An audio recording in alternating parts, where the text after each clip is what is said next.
नाम नरेंद्र दामोदर दास मोदी। उम्र 62 साल। पद गुजरात के मुख्यमंत्री। पिता का नाम दामोदर दास मोदी, माता का नाम हीराबेन। जैसे ही गुजरात शब्द सुनाई देता है, जहन में सिर्फ एक ही नाम दौड़ने लगता है, वो है नरेंद्र दामोदर दास मोदी। सख्त मगर साफ, हर गुजरातियों के लिए मोटा भाई। शुरुआत संघ से, लेकिन जुड़ाव अब जनता से। नरेंद्र मोदी ऐसी शख्सियत है जिसने राजनीति के ग्लोब में गुजरात का नक्शा ही बदल दिया। क्या पक्ष क्या विपक्ष, सभी मुरीद हैं मोदी के।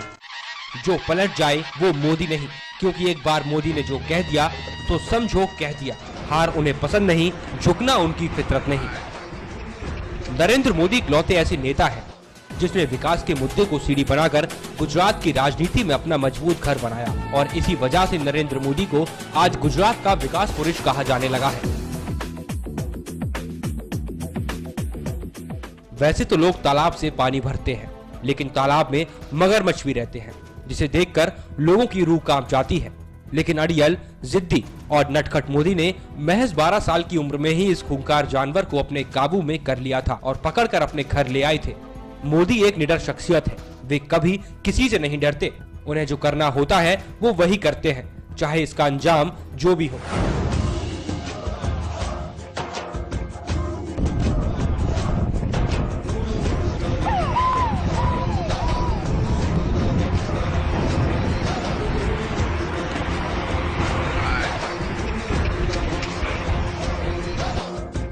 बलवान लागे चट्टान, रहे मैदान में आगे। नरेंद्र मोदी का जन्म 17 सितंबर 1950 को गुजरात के मेहसाणा जिले में एक बेहद से साधारण से परिवार में हुआ। ये जिला उस समय मुंबई में आता था। साधारण परिवार से ताल्लुक रखने के बावजूद भी उनमें कुछ अलग करने की क्षमता थी। यूं तो मोदी संघ के ऑफिस में सफाई किया करते थे, लेकिन उनकी निगाहें बहुत दूर थी। वे इसी संघ का हाथ थामकर राजनीति की ऊंचाइयों को छूना चाहते थे। नरेंद्र मोदी कॉलेज समय से ही राजनीति में सक्रिय रहे। मोदी सबसे पहले अखिल भारतीय विद्यार्थी परिषद द्वारा भ्रष्टाचार विरोधी अभियान से जुड़े। अपनी मेहनत, लगन और ईमानदारी से उन्होंने अपने नाम के झंडे गाड़े। माना जाता है कि गुजरात में शंकर सिंह वाघेला का जनाधार मजबूत करने में नरेंद्र मोदी का ही हाथ था। लेकिन अप्रैल 1990 में जब केंद्र से मिलीजुली सरकारों का दौर शुरू हुआ, तो मोदी की मेहनत ने भी रंग लाना शुरू कर दिया, जिसकी वजह से 1995 के विधानसभा चुनावों में भारतीय जनता पार्टी ने अपने बलबूते पर 2/3 बहुमत प्राप्त कर सरकार बनाई। इस दौरान दो राष्ट्रीय घटनाएं, पहली सोमनाथ से लेकर अयोध्या तक की रथ यात्रा, जिसमें मोदी ने आडवाणी की परछाई की तरह साथ निभाया। इसी तरह दूसरी कन्याकुमारी से लेकर सुदूर उत्तर में कश्मीर तक की यात्रा। यहां भी मोदी ने आडवाणी के बाएं हाथ का काम किया। इन दोनों यात्राओं ने मोदी का राजनीतिक कद और ऊंचा कर दिया। केशुभाई पटेल जब गुजरात के मुख्यमंत्री बने तो वे मोदी के काम से काफी प्रभावित हुए, और इसी के चलते उन्होंने मोदी को दिल्ली बुलाकर भाजपा में केंद्रीय मंत्री की जिम्मेदारी सौंपी। इस मंत्री पद पर रहते हुए उन्होंने अपना काम बखूबी निभाया, जिसके चलते 1998 में उनको पहले से और बड़ी जिम्मेदारी मिली और इस बार उन्हें राष्ट्रीय महामंत्री का दायित्व दिया गया। लेकिन उनको इस पद से संतुष्टि नहीं मिली। उनकी नजर तो गुजरात की गद्दी पर थी। उनका दिल सिर्फ गुजरात पर राज करने के लिए ही धड़कता था। कहते हैं कि अगर किसी चीज को पाने की इच्छा दिल और ईमानदारी से की जाए तो वो जरूर पूरी होती है। ऐसा ही मोदी के साथ हुआ। वो दिन आ ही गया जिसका मोदी को बेसब्री से इंतजार था, जिसके सपने वो दिन रात देखा करते थे। साल 2001 में केशुभाई पटेल को मुख्यमंत्री के पद से हटाकर गुजरात का सिंहासन मोदी को दिया गया और वे पहली बार गुजरात के मुख्यमंत्री बने। मुख्यमंत्री बनने के बाद मोदी ने कभी पीछे मुड़कर नहीं देखा। तूफान आए और चले गए, लेकिन मोदी को उनके सिंहासन से नहीं हिला पाए। नरेंद्र मोदी अपने बेबाक अंदाज की वजह से पूरे राजनीतिक हलकों में जाने जाते हैं। मोदी की छवि एक निडर नेता की रही है। पीएम हो या प्रेसिडेंट, वे आज तक किसी के आगे नहीं झुके। 18 जुलाई 2006 में मोदी ने आतंकवाद के मुद्दे पर केंद्र सरकार की ढुलमुल नीतियों के लिए सीधा सीधा प्रधानमंत्री को दोषी ठहराया, और उन्होंने जोर देकर कहा कि अगर सरकार आतंकवाद को रोकने में सक्षम नहीं है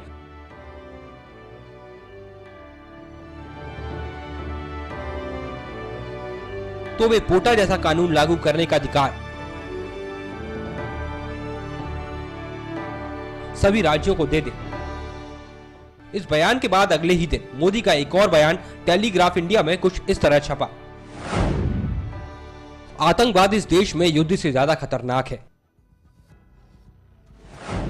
युद्ध के कुछ नियम तो हैं, लेकिन आतंकवाद में तो कोई नियम और कानून नहीं है। आतंकवाद खुद ही तय करता है कि कब, कहां और किसको मौत के घाट उतारना है। भारत में अब तक युद्ध से इतने लोग नहीं मारे गए जितने आतंकवाद के कारण मरे हैं। जैसे ही मोदी का यह बयान आया, सभी राजनीतिक हलकों में मानो एक तूफान सा आ गया हो। जहां भी देखो हर तरफ सिर्फ मोदी की ही चर्चा।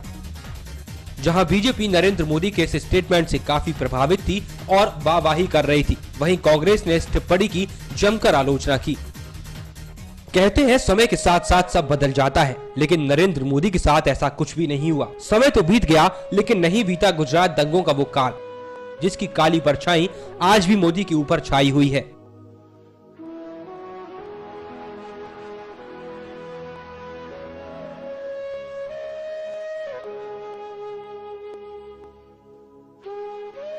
दो 2002 के दंगों के बाद मोदी को पूरी तरह से मुस्लिम विरोधी मान लिया गया, लेकिन उनके ऊपर लगे इस काले दाग को सफेद करने के लिए मोदी ने हर वो काम किया जिससे मुस्लिम विरोधी छवि साफ हो सके। मुस्लिमों को लुभाने के लिए मोदी ने गौ हत्या जैसे संवेदनशील मुद्दे के खिलाफ कानूनी कार्रवाई में ढील दी। यही नहीं, गौ मांस कारोबार में लगे कारोबारियों को मोदी सरकार ने खुली छूट दे दी, जिसकी वजह से गुजरात में गायों की चोरी सबसे ज्यादा बढ़ी है। लेकिन जहां मोदी ने इन कार्यों से मुस्लिम समाज में अपनी छवि सुधारने की कोशिश की, तो वहीं इन कामों से मोदी के समर्थक और हिंदू संगठन उनके खिलाफ हो गए, क्योंकि सबसे ज्यादा गौ हत्या को बढ़ावा मोदी सरकार में ही मिला है और सबसे ज्यादा हिंदू मंदिरों को भी मोदी सरकार में ही ध्वस्त किया गया है। लेकिन इन बयानों का मोदी पर रत्ती भर भी असर नहीं हुआ। जब मोदी से मंदिरों को ध्वस्त करने के बारे में पूछा गया, तो मोदी ने दलील दी कि इन मंदिरों को इसलिए ध्वस्त करवाया गया है क्योंकि ये मंदिर सरकारी कायदों के मुताबिक नहीं बने थे। 2002 गुजरात दंगों में मोदी की सिर्फ भारत में ही नहीं, विदेशों में भी बुरी तरह से निंदा हुई, जिसका असर आज भी बरकरार है। अमेरिका के 16 सांसदों ने हिलेरी क्लिंटन को पत्र लिखकर कहा था कि मोदी को कभी भी अमेरिका आने का वीजा न दिया जाए। यहाँ आपको बताना जरूरी होगा कि गुजरात दंगों के बाद से मोदी को कभी भी अमेरिका आने की इजाजत नहीं मिल पाई है। भले ही अमेरिका मोदी को वीजा ना दे, लेकिन बड़े बड़े उद्योगपति उनको अपना मोटा भाई यानी बड़ा भाई मानते हैं। सिर्फ राजनीतिक लोग ही नहीं, बड़ी बड़ी औद्योगिक हस्तियां भी मोदी के दमखम को मानती हैं। हर बड़ी औद्योगिक हस्ती मोदी की मुरीद है। इस बात का सबसे बड़ा सबूत ग्लोबल इन्वेस्टर्स मीट में बड़े बड़े उद्योगपतियों की मौजूदगी है।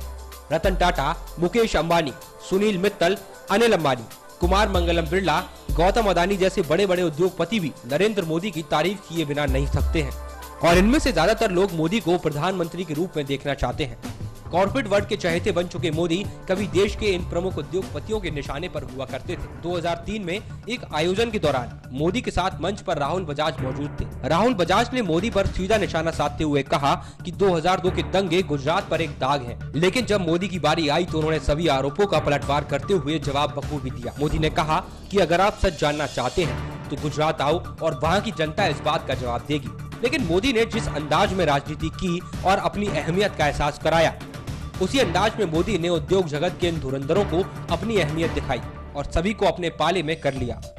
लेकिन ये सब यूं ही नहीं हुआ। इसके पीछे सबसे बड़ी वजह गुजरात में आम लोगों की कीमत पर कॉर्पोरेट घरानों को कारोबार बढ़ाने का अवसर दिया जाना है, और इनमें सबसे अहम वजह टाटा नैनो परियोजना के लिए 22,000 करोड़ रुपए दिए जाना है। मोदी ने टाटा नैनो कंपनी को 20 साल तक बिजली आदि कीमत पर और पानी बिल्कुल मुफ्त दिए जाने का वादा किया है। यही नहीं, टाटा को कर के तौर पर दी जाने वाली रकमों को 20 साल में अदा किए जाने की सुविधा भी दी गई है। लेकिन इसका असर सरकारी खजाने पर भी पड़ा है। लगातार सरकारी खजानों में कमी आ रही है, और इन सब की वजह से सबसे बड़ा नुकसान आम आदमी को ही है, क्योंकि सरकारी खजाने में जमा माल आम आदमी का ही है। मोदी हो या भाजपा, वे हमेशा से कहते आए हैं कि गुजरात ने 2001 से जो तरक्की की है वो पहले कभी नहीं की। लेकिन अगर सरकारी दस्तावेजों को खंगाला जाए तो पता चलता है कि मानव विकास के सभी मोर्चों पर गुजरात सरकार की बुरी से बुरी हालत है। गुजरात में कुपोषण बढ़ रहा है, आदिवासियों को भरपेट भोजन नहीं मिलता, सरकारी क्षेत्र में रोजगार के अवसर नहीं है, यहाँ तक कि गुजरात के लाखों किसान सिंचाई की सुविधा से भी अभी तक महरूम है। वहीं पुल और सड़कों की बात करें तो वहाँ भी कोई खास सुधार नहीं हुआ है। मोदी अक्सर ये दावा करते हैं कि उन्होंने वाइब्रेंट गुजरात निवेशक सम्मेलन के जरिए राज्य में भारी निवेश करवाया है, लेकिन आंकड़ों की माने तो ऐसा कुछ भी नहीं है। 2011 में आयोजित निवेश सम्मेलन में 20.83 लाख करोड़ रुपए के 7.936 सहमति पत्रों पर दस्तखत हुए हैं, लेकिन कई रिपोर्टों में ये बात सामने आई है कि इनमें से कुछ सहमति पत्रों पर अभी भी अमल नहीं हो पाया है। 2005 के सम्मेलन में ये दावा किया गया कि इनमें 1.06 लाख करोड़ रुपए के निवेश के लिए सहमति बनी है, लेकिन सूचना के अधिकार के तहत मिली जानकारी बताती है कि इनमें से सिर्फ 23.52% यानी 24.998 करोड़ रुपए का निवेश गुजरात में हो पाया है। खुद गुजरात सरकार की सामाजिक और आर्थिक समीक्षा कहती है कि 2003 से लेकर अब तक वाइब्रेंट गुजरात सम्मेलन में जितने निवेश की घोषणा हुई है उनमें से सिर्फ 6.13% पर ही काम हो पाया है। निवेश को लेकर मोदी के बड़े दावों के बावजूद भी गुजरात 2011 में विदेशी निवेशकों को आकर्षित करने के मामले में दिल्ली, महाराष्ट्र, तमिलनाडु, कर्नाटक और आंध्र प्रदेश में से पीछे रहा है। लेकिन विकास दर को विकास का पैमाना माना जाए तो 2 दशक पहले भी गुजरात की विकास दर 12 और 13% ही थी। उस वक्त राष्ट्रीय औसत 7% था, लेकिन 2011 में गुजरात की विकास दर 11% थी और राष्ट्रीय औसत 10% था। इस लिहाज से आंकड़े बताते हैं कि गुजरात में विकास नरेंद्र मोदी के कार्यकाल में ही शुरू नहीं हुआ, बल्कि ये प्रदेश हमेशा से ही दूसरे राज्यों की तुलना में आगे रहा है। मोरारजी देसाई, चिमन भाई पटेल से लेकर माधव सिंह सोलंकी तक के समय में गुजरात की विकास दर अच्छी रही है। 8वीं पंचवर्षीय योजना यानी कि 1992 से 1997 के दौरान गुजरात की विकास दर 12.9% थी, लेकिन पिछले 5 साल का औसत निकाला जाए तो ये आंकड़ा 11.2% रहा है। इन सब के बावजूद भी नरेंद्र मोदी और उनका दल भाजपा गुजरात के विकास के दावे लगातार करता रहता है।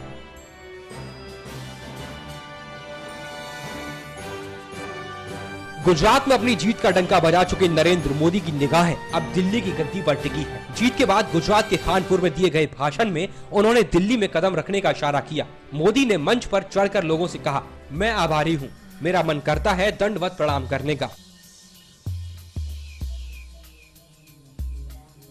मैं किसी को आराम नहीं करने दूंगा,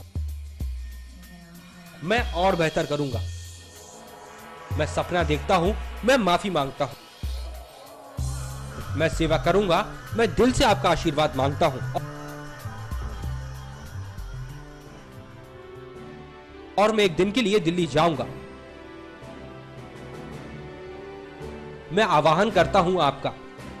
इस जीत ने जहां मोदी को हीरो बना दिया तो वहीं पार्टी में हलचल है कि मोदी का इन सब से कद और बढ़ा है। मोदी का कद इतना बड़ा है कि उनका नाम प्रधानमंत्री की दौड़ में शामिल होने लगा है। हाल ही में सुषमा स्वराज जैसी कद्दावर नेता ने भी कहा था कि मोदी प्रधानमंत्री पद के दावेदार के लिए पूरी तरह से सक्षम है। लेकिन अगर आने वाले दिनों में मोदी प्रधानमंत्री पद के उम्मीदवार बन भी जाते हैं तो कांग्रेस को मोदी का ज्यादा विरोध करने की जरूरत नहीं है, क्योंकि मोदी की अपने ही खेमे में विरोध करने वालों की लिस्ट बहुत लंबी है। अब देखना दिलचस्प होगा कि जिस तरह मोदी गुजरात में अपनी धाक जमाने में कामयाब हुए हैं, क्या दिल्ली की सियासत में भी अपनी जमीन तैयार कर पाएंगे। राष्ट्र खबर के लिए नाजिया खान की रिपोर्ट।